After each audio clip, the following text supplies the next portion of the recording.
If only they knew. The hub for young business minds. Welcome back to another episode of the If Only They Knew podcast. Today, I'm joined by Scott Stockdale, host of Entrepreneurs Can Party. Now, Scott, I won't talk too much. I'll let you explain, if you don't mind, what the podcast is about, because it's a fantastic podcast with a really unique sort of creative theme, I'd put it, creative theme. So if you don't mind telling us a bit more about it.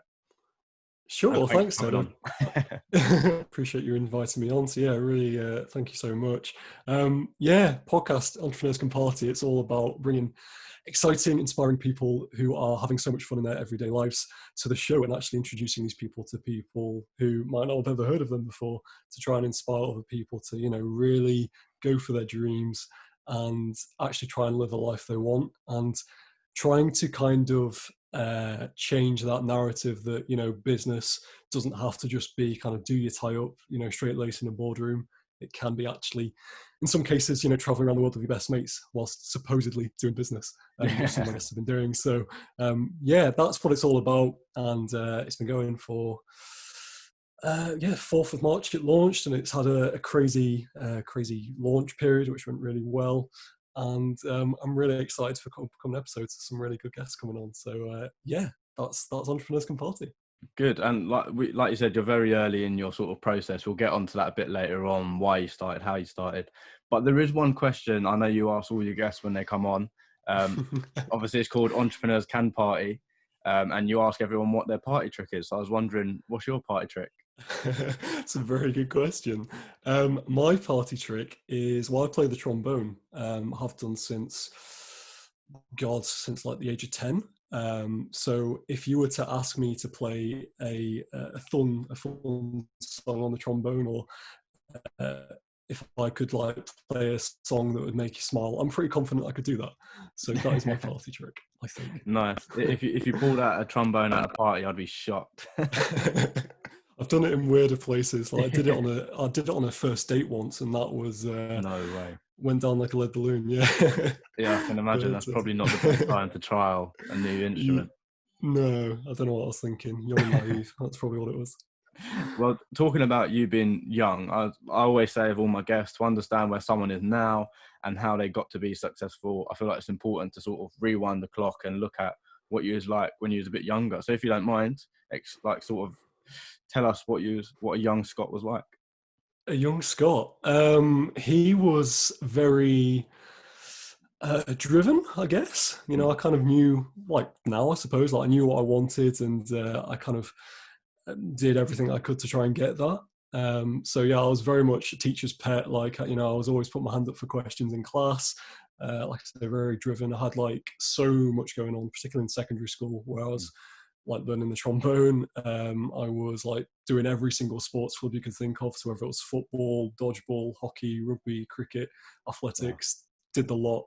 And that kind of gave me, really cool opportunities to carry the Olympic torch and do some other really cool things. So I'd say, kind of, that was even like from the age of like, 5 or 6, I've always kind of tried to, do the best I can. And that's kind of come from my parents, who are both, entrepreneurial spirited, I guess, and they're both self-employed.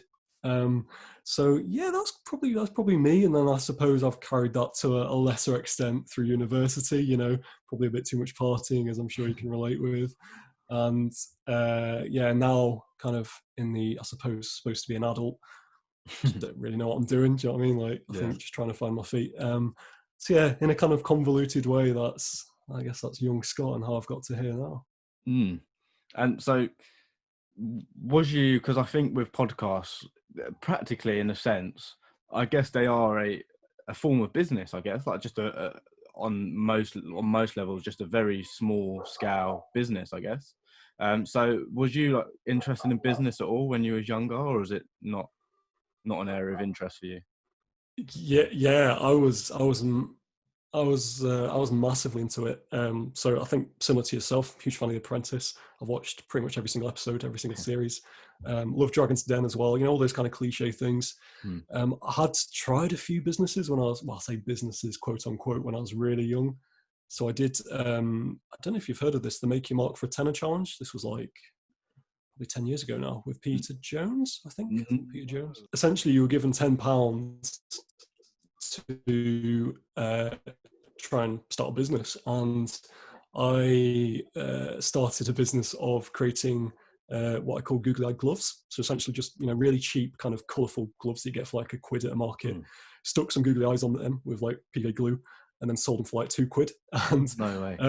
it didn't make me millions by any means, but I think I made like £100 maybe in a few weeks, which for me at the time was like mental. Yeah. But I do remember there was many trips to the market, getting these gloves, like trying to negotiate with the market sellers. And they were like, they must have been really annoyed at me because, like, selling them dirt cheap as it was. And I was like, can I get like 10 pence off per pair? This sort of thing.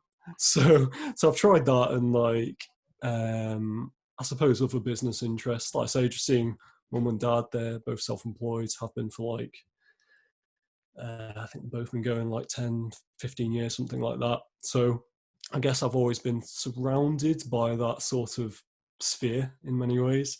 But in terms of like, yeah, kind of, I know I've had a lot of guests on, I'm sure you have as well, who've kind of started crazy businesses from a very young age. And I've never kind of got to those heights, but I've certainly always had an interest, which I think is one of the reasons I decided to start the podcast and actually talk to these people, see if I can get some inspiration, some ideas. Why is it you started then? Obviously, you mentioned one reason there, but was there something you wanted to, like, a message you wanted to get across, just a set of values that you wanted to sort of portray, or what was it? I think I'm just really nosy. Yeah. I like to ask questions to, interesting people, find out more about them and their stories that makes them tick and what makes them successful. So I think that was primarily the main reason, just gave me an excuse to actually reach out to the people who I admire and who I want to speak with. And so far, like, a lot of people I've asked have been, more than willing to come onto the podcast, which has been a real blessing. And hopefully that continues. So yeah, I'd say that's probably the main reason. And then you've kind of touched on like values and things. I think the big thing for my podcast, what I want it to be about is, trying to kind of show that business, can be fun. It doesn't have to be, being sat in an office 9 to 5. It can be, like I've kind of touched on, like, traveling around the world with your best mates, or I've had a guest who like DJs around America. That's her job. Wow. Job, quote unquote. Yeah. Like it can be fun. So I think those are probably the main reasons. You mentioned there about having guests on. You've had some pretty big guests on, right? Like, I know you mentioned it before, so it's a nice little segue into it. Like, you've had Sabrina Stocker from The Apprentice. How do you get these guests on? Like, I know a lot of people ask me that, but how is it for you? Is it simple, or is it quite difficult? You don't have to go into the exact details if you don't want to, but no, I'm happy to go into the details, because I think I want to show other people that, these people are accessible. The big thing for me is just to ask. It sounds super simple, but asking in the right way, just to kind of caveat that, you got to ask in the right way. And so what I've done, take Sabrina, for example, I've been following her since she was on The Apprentice, so a long, long time. And I've kind of, been posting her comments for a long time as well, just quite naturally, quite organically. If I see something I like on Instagram and I think it's a good picture or a good like most message she's putting out there, I'll just say, oh, that's a really cool post, or elaborate on it a little bit more context.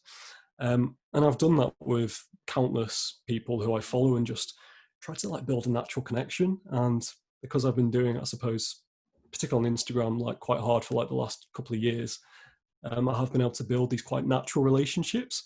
And I think that's really important, because when it comes to an ask, whether it's asking them to come onto your show, or if you want to go onto their show, vice versa, it's good to come from a place of, you've already got that connection, you've already got that in, rather than cold calling, so to speak. Well, I've done that as well, like just send out a few random, not random, but emails to people, offering, if they'd like to come onto my show, and vice versa. So yeah, I guess the key things, just to kind of like summarize that, like natural, like build those natural connections and reach out on Instagram. That's certainly one way, or LinkedIn. That's equally powerful. I think the second thing is, if you're going to reach out to someone, particularly someone who like a Sabrina, or someone who, is very is somewhere you'd like to be, I think it's good to be able to offer them something in return.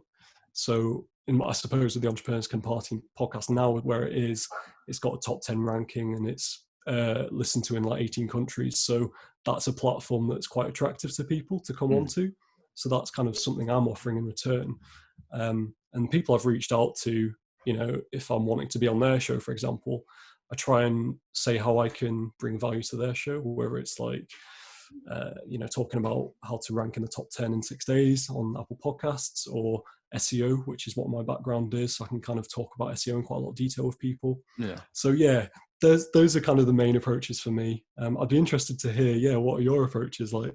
I know we've kind of talked about it from my podcast, but Yeah, I think it's pretty much the same. I think a big point you sort of touched upon there as well is just, obviously, one, just reaching out. Two, if you can, try and build up that natural connection beforehand so they sort of know who you are. But I think a big part of that is having content to offer. Like, so if you message them on Instagram, say, I think for me it's been valuable knowing that they will then click onto my page and see months or weeks worth of content, depending on what page I like target them from. But I think just having that portfolio of work, that body of work there, I think is very valuable, because it just gives them a picture of what they're getting involved in. Obviously, if you can't like sort of convey what your podcast is about and what your brand image is, essentially, then I feel like they're going to be a lot more warier. Say like if you come on this podcast without seeing anything and I was a complete lunatic and like the podcast was all about Satan and the devil and stuff, like you'd be able to tell that beforehand based on my branding. But if I didn't have branding, you'd literally have no idea the theme, the style, the lot. So yeah, I think get that portfolio of work and the bigger guests will come over time. Great point. Yeah, really great point, having that portfolio. And I think as well, it's important to remember that you're asking for someone for their time, which is the most valuable commodity we all have. It's all limited supply. So if they're going to give an investment of their time into your show, they're going to want to know that it's going to be a valuable use of time, and that your show is going to exist in, say, 5-10 years time. You're not just going to be a one-hit wonder and take your show down off all the podcast hosting. Like, it's still going to be there. So great point. Really good point. Yeah, thanks. I think you mentioned something there that's very important. I feel like here we're sort of discussing the not advanced but sort of later stages of the podcast. So I think that's very good. And then eventually we'll sort of work our way back down. But you talked about SEO. How, like, have you sort of, because is that your day job, or was your day job, right? Yeah, so I've actually got a new job, literally confirmed just this week. So I'll be moving to Manchester, your neck of the woods, sort of very soon. But it's same sort of job, in-house SEO this time. So previously I was working for an agency doing SEO. So I was managing sort of 10 to 12 client websites, and I was essentially consulting about how to improve performance to their site, whether it's, getting more traffic to their sites or generating more leads through forms, that sort of thing, and ultimately boosting revenue for a lot of the clients. And so, that's what I was doing at the agency, and now moving to an in-house SEO. Very similar in terms of actually the skills I'll bring to the table for the company, but different focus in that instead of working across, say, 12, 13 different websites at a time, I'll be working specifically on 2 or 3 just for the company, and advising them on, SEO strategies, essentially, like how can they improve website performance, how can they drive more traffic to the site, how can they improve revenue through the products they sell, and a very kind of technical focus. So I don't know how much you know about SEO, and I don't know how much your audience knows about SEO, so I'm not going to like bamboozle them, because I think a lot of SEOs, as they're called, make it a lot harder than it actually is. Like, SEO is very simple in its essence. Kind of 3 pillars, I guess. So you've got the technical side of the website. So how is it optimized to get more traffic to the site? And we're looking here at, is the site easy for Google to crawl and to index? So you've got to make sure that every page on the site is kind of connected to something. It's not just like what we call like an orphan page, where no matter how much you navigate the site, you can't get to it. You'd have to type in the specific URL. Right. So there's that of the sort of technical aspects, and then site speed, things like that as well, which come into play. So that's one pillar. And I guess the other pillar is content. So what is the content on your site? You can improve that through things like keywords rankings and optimizing keywords and all that sort of stuff. And then the other aspect is actually driving links to your site, because the best way to build credibility for a website and to actually improve its rankings on Google is if other people are linking to your site, because it's a signal to Google that actually this site's good. You know, people are kind of, it's like if I was to direct people to your podcast, which I do, by the way, and I'll say like, oh, listen to Ted's podcast, you know, it gives your podcast more credibility because someone's kind of referring, you know, their audience to that podcast. Same deal with websites. If other people are referring their audience to your website, it's a good signal to Google that actually this site's got value. So in a nutshell, that's what I do. That's what SEO is kind of about. And obviously there are a lot of more specifics to it, which you may or may not want to go into, I don't know, but that's what I do. And I guess in terms of podcasting, does it apply? To some extent, it does, you know, like in terms of the descriptions that you write for your podcast episodes, you can certainly start to think about how you can thread keywords into those episodes. So if you've got a podcast about entrepreneurship, which we both do, then you might want to consider threading words about business into it, or entrepreneurship, or just thinking about what are people searching for when they're looking for a podcast.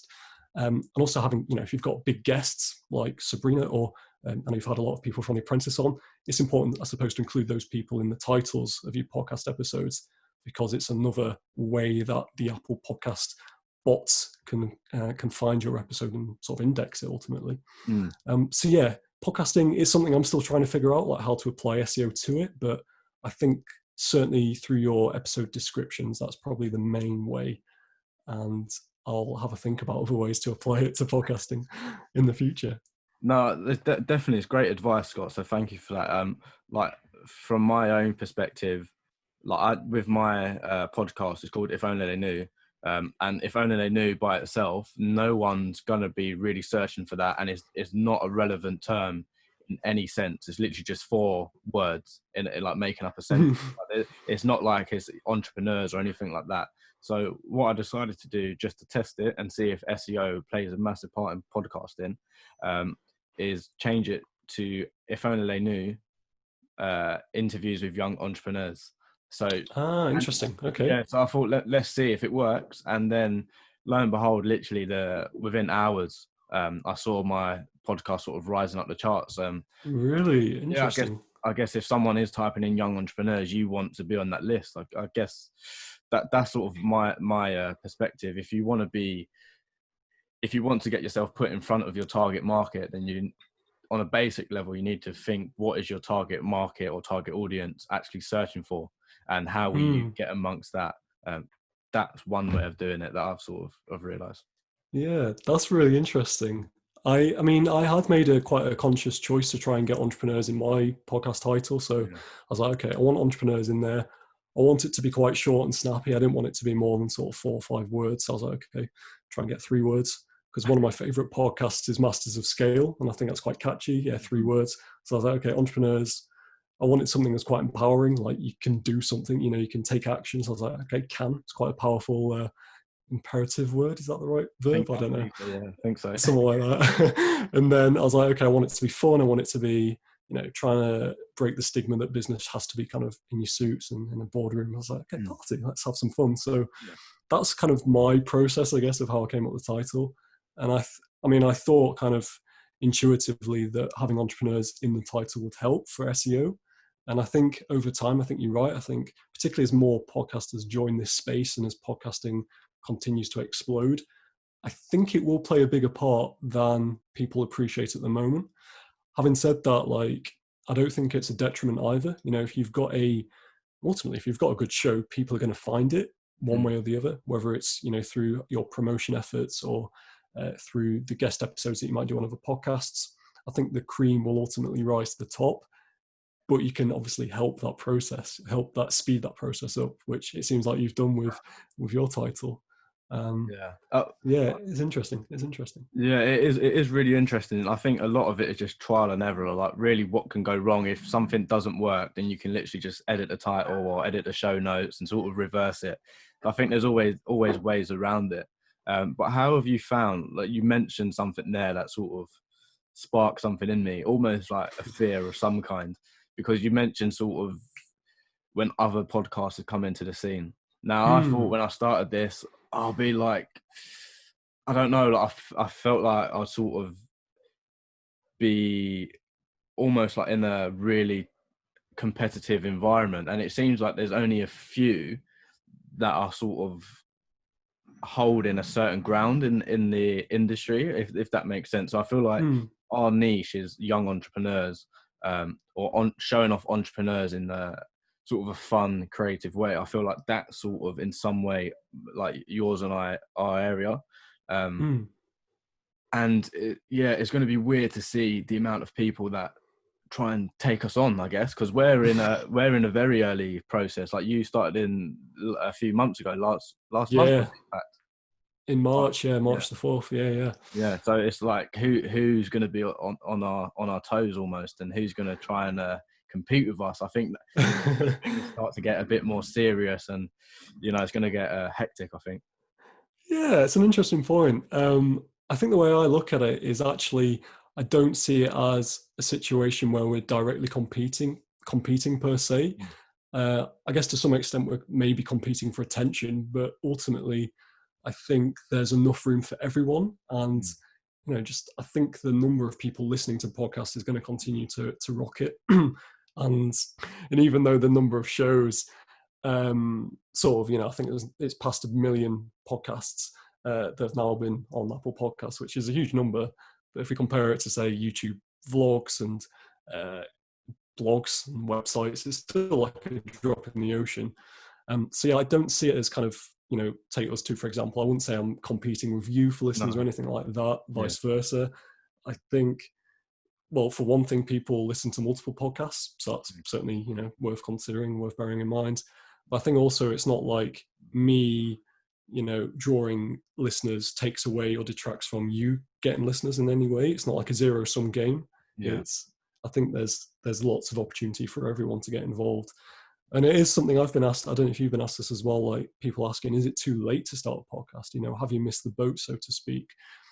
Again, there's people saying different things. I mean, I heard like probably 4 or 5 years ago, a guy called James Altucher, who I followed, he said back then that he thought people had missed the boat. And that was, 2015. Yeah. And at the time I was like, yeah, maybe he's right. But actually, as I've kind of got into this, I've realized that you can still do really well with your podcast in a short space of time if you kind of go about it the right way and put the effort in. So in a very convoluted way, I think, I don't think it's something to kind of worry about or threat about. I don't think it's too late. I don't think you've missed the boat. I think there's room and opportunity, providing you're giving value to people. That's ultimately the aim of all business, not just podcasts. If you're providing value, people will show up because, everyone's got a unique story. Everyone's different. If you're giving value, I think that's the main thing. I think it's the coronavirus lockdown. I think that's what's caused me to be so like defensive. Like, I feel like I'm in my tower, like keeping everyone away.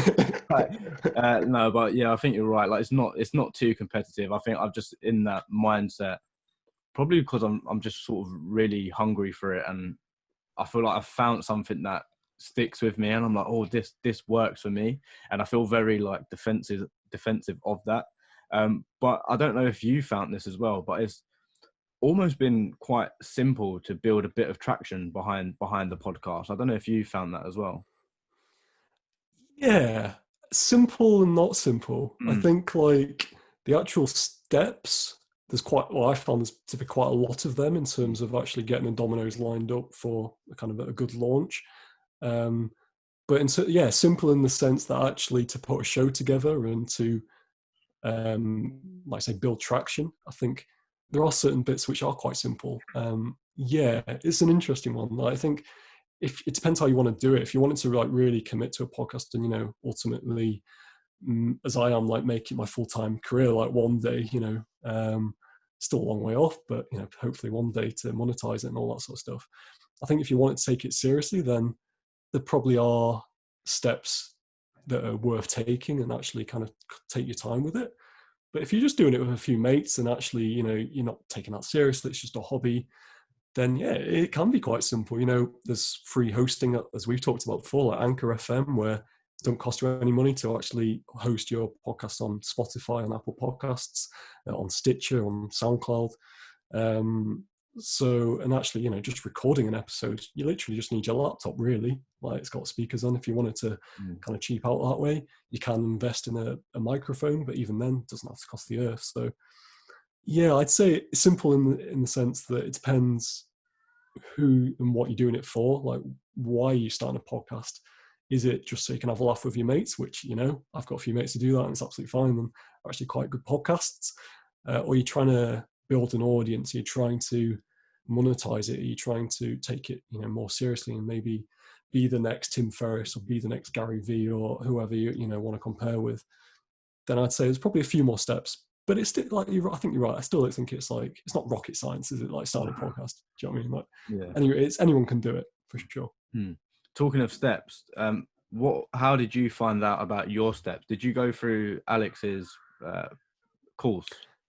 I did, yeah. So Alex Chisnell, he's got a fantastic podcast launch program on an app called Avid, and I don't know if I think he's done a new cohort potentially. So yeah, it's like a 12-week program, and every week you're kind of given kind of things to do. So whether it's get your podcast hosting set up, or try and think about your artwork cover and think about the theme for your podcast, that sort of thing. So yeah, I did his program, started it in November. And at that point, it was perfect timing, actually, because I was thinking of rebranding my old podcast anyway. And then I saw Alex had launched his program. I think he announced on Instagram or something like that. I thought, oh, that sounds perfect, because Alex has kind of got to where I'd like to be. So I was like, okay, I'll take his course. And I kind of worked backwards from there. I was like, okay, if this is going to take 12 weeks, probably going to finish like beginning of February. And I wanted to give myself a couple of weeks after that just to kind of take home those lessons and actually implement them. So I was like, okay, if I can try and aim for like a launch date in March, then it was essentially just working backwards. It was like, okay, what steps do I need to take in order for this to actually happen? And things like, recording episodes with guests and getting all the episodes edited and getting all those show notes, descriptions kind of right, and all that sort of stuff. And it was literally just, working backwards from there. And luckily managed to launch on time, and it went really well after that. But yeah, it was probably 5 or 6 months of solid work after my 9 to 5, so I finished work, got home about 6, and then had tea. So I started work from like 7 till about 10 every night for probably 5-6 months. And not like hard work. It was just like, in some cases, just having chats with people, doing the podcast recordings. Sometimes it'd be editing episodes. Sometimes it would be sorting out the hosting, sort of liaising back and forth with my designer, things like that. So yeah, I say work. For me, because I enjoy it so much, it didn't really feel like work. It was kind of my hobby. But I know for some people to be like, what, you're working like 6 a.m. till like 10 p.m. every day for like 6 months? That's nuts. But I didn't see it like that, if that makes sense. Well, I think that's the good thing about podcasts. Like, they don't seem very, like, obviously, if you've got a passion for it, it doesn't seem very sort of overwhelming in terms of the workload. Like, I feel like you're sort of in the flow of it. Like, for most people, if they had to do something they didn't want to do for an hour, it'd be terrible. But because we want to do this for an hour and have a chat and sort of just dive into the process, I feel like it becomes a lot easier. But if you don't mind, again, you don't have to reveal too much if you don't want to, but if you can try and sort of almost skip through the steps that you took to launch your podcast. So if anyone listening to this wants to start their own, then yeah, it'd be good to, I think, for them to know and sort of give an indication as to how much you spent like on programs and stuff, if you don't mind. I'm more than happy to. So I guess my first step was to actually buy Alex's course, which I think at the time he had a discount on it, so it was like £200, which is, for actually in terms of courses, that's quite inexpensive. I've spent like crazy amounts on courses in the past, and his is probably the best £200 I've ever spent. So I guess that was kind of the first step, and then it was implementing some of the steps he talked about. So to kind of break some of those steps down, actually having your theme, like, what is your podcast, who's it for, get really clear on that. That was probably the first step, and for me it came quite quickly because I knew what I wanted the podcast to be about. But for some people who are actually doing podcasts as a hobby, first time podcasters, they didn't really know what they wanted. They just wanted to give it a go. Mm. For some people, that took a lot longer. So yeah, that was kind of my first step. Came up with a theme. Took me ages to come up with a name, so I kind of parked that to one side. I was like, okay, I'll come to that later. The next step was to actually get some recordings done, and these were people mainly just in my network. So like my cousin, for example, who I've had on the podcast, he's actually just been on this week as we record this right now. Josh, he's got an incredible story. So I'm lucky that I've got a few friends like Josh who are just doing crazy things with their businesses. So that was quite a nice way to, kind of ease myself into podcasting, because actually, as you've probably found, actually having these conversations, it can feel quite unnatural to begin with, particularly if you're doing it over Zoom or Skype or whatever. So actually building that skill of just being able to interview and chat with people in a podcasting form. Yeah, I think that's the big part of it. Like that's why I said today at the start of this, just beforehand, like I wanted this to be more of a freestyle attempt. Like if you look at my notes, like I normally have notes, I've got nothing, just because I already know quite a bit about you from our previous chats as well. But I wanted to trial that almost freestyle conversation and just make it realistic, because I know some of my podcasts, especially the very first ones, because obviously I was so nervous, I wanted to have literally question, answer, which is fine. Don't get me wrong. That's completely fine. And I still do it now. But I thought I'd just trial it, And again, I think it's trial and error. If you try it and it works, then great, carry on. If it doesn't, then you can always just switch it up. 100%. Podcasting is all about learning, not just from your guests, but about yourself and actually what works for you. Because, you listen to some podcasts that might be like 3 hours long, and it is it seems very relaxed, very conversational. And then you get other podcasts which are like less than 10 minutes and they're super concise, super snappy, and very, just a very different podcast. So I guess that's part of the kind of planning process as well. It's like, as well as thinking about who you want to talk to, what kind of theme you want, business or sports or whatever, it might be. You got to think about, okay, what type of podcast do you want? Do you want it to be quite long and just kind of conversational? Do you want it to be super short and like well produced, in the sense that, you've got like fan stuff? These are all kind of important considerations. But I'd say the biggest thing to begin with, at least I found, is just kind of building that skill. If you're interviewing people, like just have conversations with people and start probably with your friends or your close network or family, whoever. And I know, like I did a few, like in my old podcast, you can listen back to them and they sound really bad because like it's very stilted. But yeah, you kind of learn, like you said, like what works. What works for one guest might not work for another guest. That's also worth kind of considering as you kind of get more into it. So yeah, like those are for me the initial steps. And I think actually having that previous podcasting experience in my old podcast definitely helped, because I was able to get the systems in place in terms of, okay, I knew how to find a podcast host and I knew how to kind of edit the episodes and all that kind of boring technical stuff. I kind of knew kind of what I was doing. It was more, for me at least, with the podcast course that I took, learning how to launch a podcast that actually has a good chance of success and actually getting into the Apple Podcast charts and maybe getting into the new noteworthy section of Apple, which gets more eyeballs to your show, etc. So that for me was what the reason I took the podcast course. And and I think I was quite lucky that I knew some of the more technical things which other people didn't. I suppose thinking about the other steps, like they were kind of the main ones, just getting that theme, then actually recording those episodes with guests and solo episodes that I do, and then following that, I suppose getting the podcasting hosting set up. So I deliberated way too long about which one to go for, and in the end I went Buzzsprout. And they've been great. I definitely recommend it to everyone. And then thinking about, okay, what sort of content do I want to put out? And not just podcast content, but social media content. I'm thinking about, okay, how can I get systems in place to make that as easy as possible for me, so I'm not spending like 5 hours a day posting on Instagram or LinkedIn, etc. So trying to work with my designer to have like what I call kind of frames around my posts. So you might have seen on my Instagram where I've got like the Entrepreneurs Can Party kind of logo in one of the corners, and then there's like a pretty bit of writing underneath, etc. Yeah. And that is just simply a PNG image which is overlaid onto another image. You can do that on Canva, dead easy. And then using a tool called wave.co, which is a tool which allows you to kind of overlay your post with writing.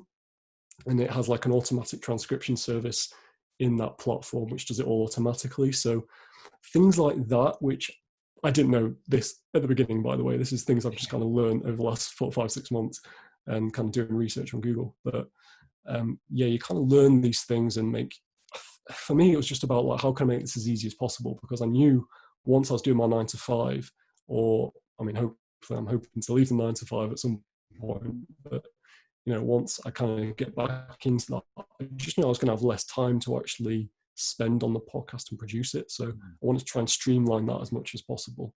Yeah. So for me, that's quite an early consideration. Yeah, right back in the beginning.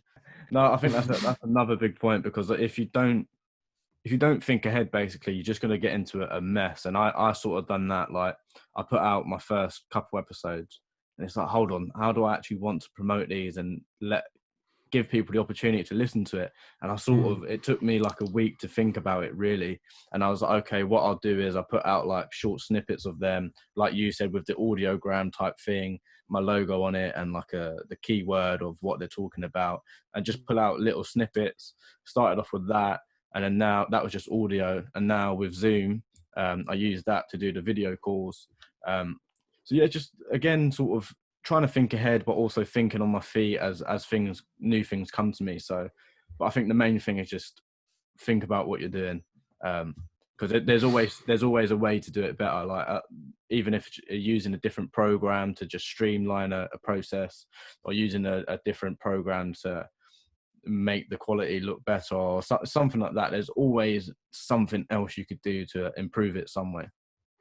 Yeah, there definitely is. And I think it's probably worth kind of adding to that it shouldn't be something which stops you from actually taking action, because I think by far that's the biggest hurdle for a lot of people, actually just like pressing record, sitting down, recording an episode, and then putting it up on Apple Podcasts, wherever.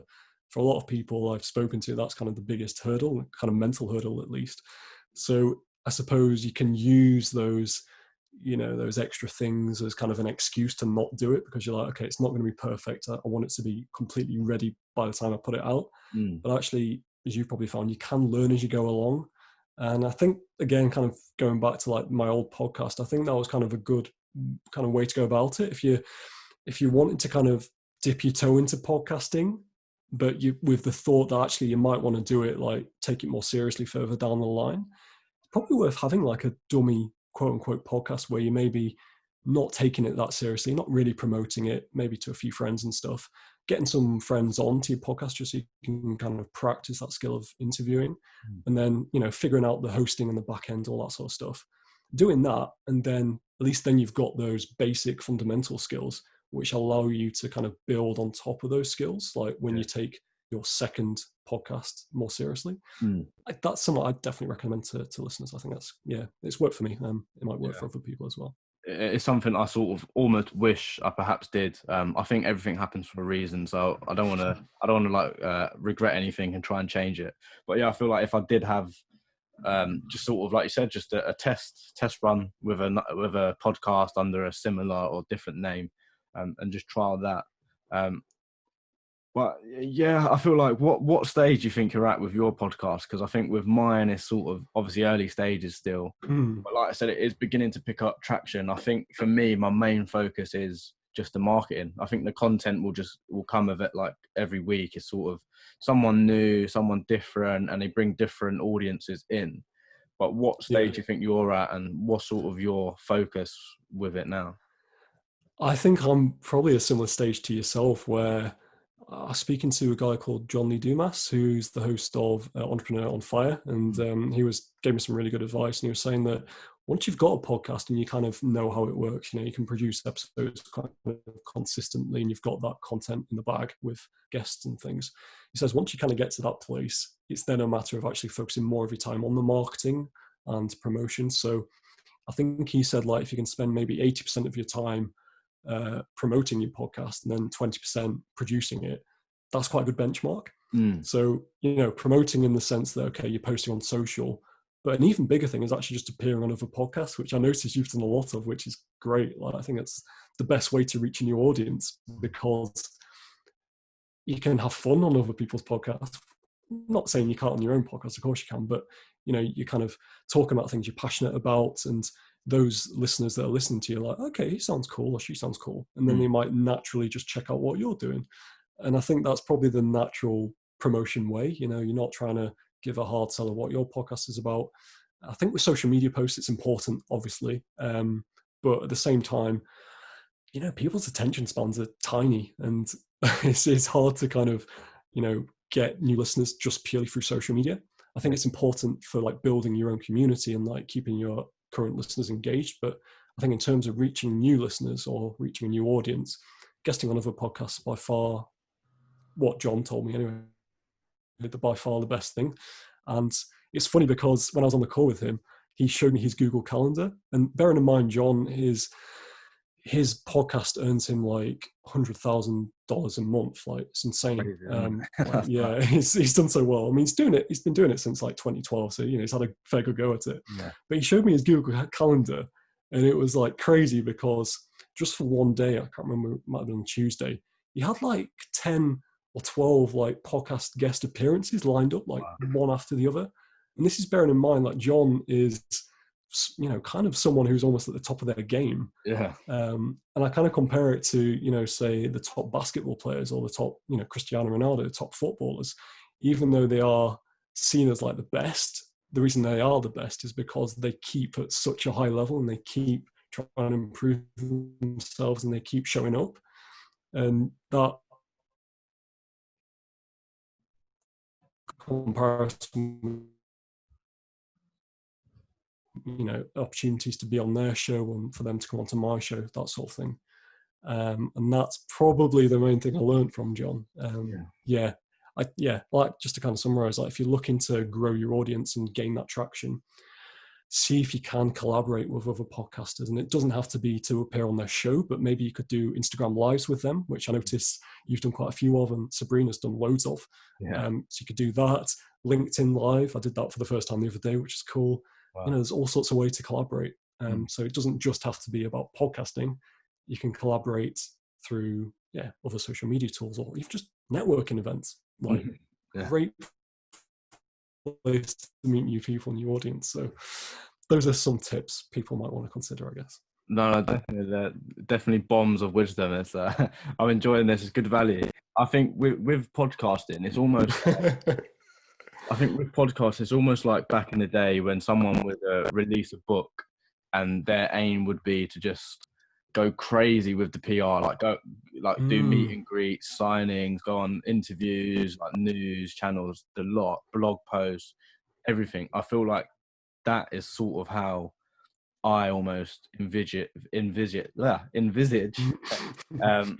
like promoting the podcast, because I feel like I need to sort of get myself out there and sort of almost earn the respect of my target audience and make people realize, oh, he seems okay. Like you said, and gradually they'll see you over and over again. And it may not be the first time that they convert into one of your audience members. It might be the next time or the third time they see you. You just never know. I think just keep yourself out there, keep active, and keep the PR up, I guess. Yeah, that's a great comparison. Yeah, book promotions. And I think there's I think it's in marketing, people say that it takes like 7 or 8 sort of views per se for someone to maybe convert or actually check out what you're doing. So I suppose I can probably relate with that. You might be able to as well. Like, if you see something on TV or like an advert on on the internet or something, like on the ad bar, probably you don't even notice it for the first 3 or 4 times, but eventually you might just look at it and it's like, oh, that's cool. You still won't check it out, and then maybe sort of 8 or 9 times later you're like, oh, it's still there. Let's just see what it's about. And that's how kind of being consistent, keep showing up to your audience or potential audience. That's why it's so valuable, because people necessarily, I mean, they might do, some people might do, but they're not necessarily just going to check out what you're doing on the first bat. It might take a few bats for them to actually just recognize you for one thing and then to check out what you're doing. So great tip. I think it's a big commitment to listen to a podcast. Like, I think when you're one thing I've learned, like when I'm trying to do something, a bit of marketing, I think, would this work for me? Like, would this actually like grab my attention? Would this make me want to go and watch a podcast? And Mm.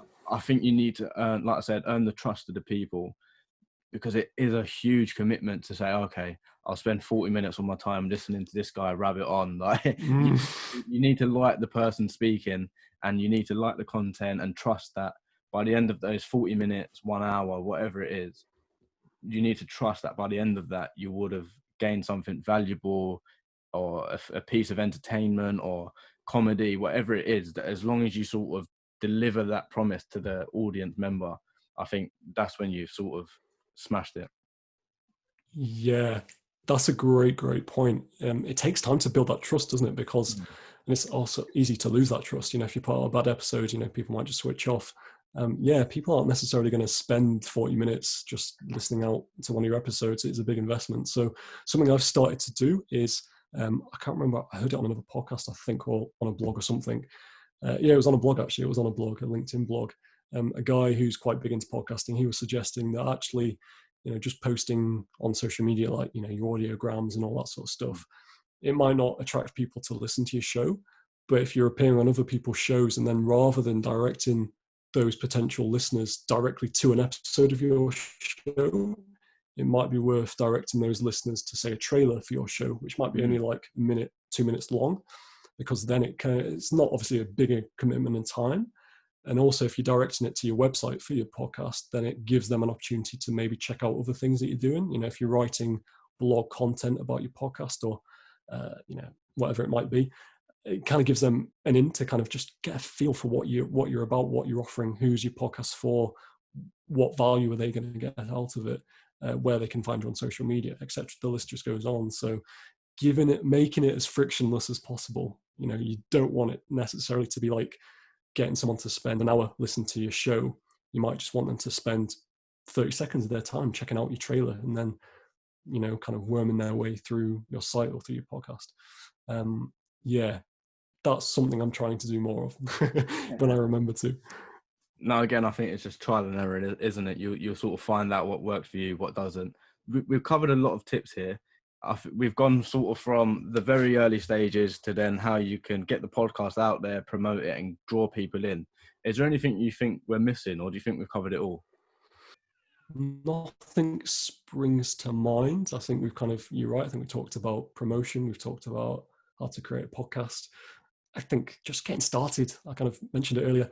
If you wanted to kind of start your own podcast, just take that first step. And it can be baby steps to begin with. You know, you don't have to interview like the Dalai Lama off the bat. You can just maybe talk to your parents and just maybe stick a microphone in front of them, see what happens. You know, do you feel comfortable doing that? If you're not comfortable speaking with guests, like maybe just speak into your laptop for a little bit. You know, press the voice memo app and then just start speaking, see what happens, see if you feel comfortable doing that. Or if you're not even confident enough to start recording yet, maybe you could just write down some ideas of what you might like to talk about in the future once you kind of build that confidence. So yeah, just take action. It doesn't have to be big steps. It can be small, tiny steps. But if you're going to think about doing it, just do it. And actually, it's never been a better time to podcast. You know, Corona, everyone's stuck in. Loads of people are available to reach out to, as you've probably found. You know, people are willing to talk and be on other podcasts at the moment. So literally as much bad news as there is at the moment around obviously what's going on, and not to kind of dim down that at all, it's just never been a better time to podcast. So yeah, great time to do it. Do it. Yeah, definitely. Oh, I think, like I said, you've definitely taken us through the whole journey of podcasting, whether you're a beginner or sort of at the later stages. So thank you for that. It's been very valuable. In that case, Most welcome. yeah, no, it's all right. I think in that case, we've gone through a lot. So I'll, if you don't mind, my final question. Are you ready for it? Go for it. I'm ready. After all this is said and done, you've carried on with your podcast. You stuck at it. What do you want your legacy to be at the end of it? See, I knew you were going to ask this question, and I should have prepared, and I didn't prepare. What do I want my legacy to be? I think in the podcasting space, just to show people that podcasting business, it can be fun. You know, it doesn't have to be, as I've kind of said already throughout the episode, it doesn't have to be kind of straight-laced, do tie up, sit in a boardroom, do the 9 to 5. There are other opportunities, there are other paths you can take. Podcasting being one, but if you wanted to kind of get into the creative space, you know, You can create courses for people that bring value. You can, I don't know, sell products on Amazon. There's literally loads of different ways you can kind of go about trying to escape the 9 to 5. So I guess I want my legacy to be have fun. You know, we're only here once. That sounds super cliche. I hate that, but do you know what I mean? Like, you know, just have fun. Just give things a go. Take action. And if I inspire people to take action, then that's great. That's part of my legacy, I guess. Sounds great. Talking of taking action, where should people listening to this? What should they do? What actions should they take? How can they find out more about you? I think, as we kind of touched on, actually, you know, like listening to someone else's podcast is a big investment of time. So I wouldn't necessarily get you to check out my podcast off the bat. Obviously, if you're interested and you want to, that's great. You can find it everywhere. I think I'll direct listeners to a page I've set up on my website, which is just to kind of give people a flavour of what Entrepreneurs Can Party is all about. And, you know, if they want to check out more and find out more on what I'm doing, there's ways for people to do that. So yeah, if they want to check out my website, scottstockdale.co.uk/trailer, that'll take them to my website, and they can kind of have a browse, maybe check out my social from there. But yeah, scottstockdale.co.uk/trailer, probably the place to go. Perfect. You heard him. Go listen to his podcast. Go look at the trailer, and then hopefully you'll become another audience member for him. So, yeah, it's been very valuable. Like I said, I've learned a lot myself, and I'm sure everyone listening has taken some gems. Hopefully, I should put a disclaimer at the start. Grab a notepad and a pen, because there's lots of advice here. So make sure you remember it all. But hopefully, yeah, it's been very valuable for everyone. I've really enjoyed it. Thank you for coming on. No, thank you, Ted. Appreciate your time, and yeah, awesome to have learned something from it. I hope I'm waffled too much, and keep up doing what you're doing. You're doing a great job yourself, so we'll keep cheering each other on, I'm sure. But thank you. Thank you. You too. All the best. See ya. See ya. If only they knew, the hub for young business minds.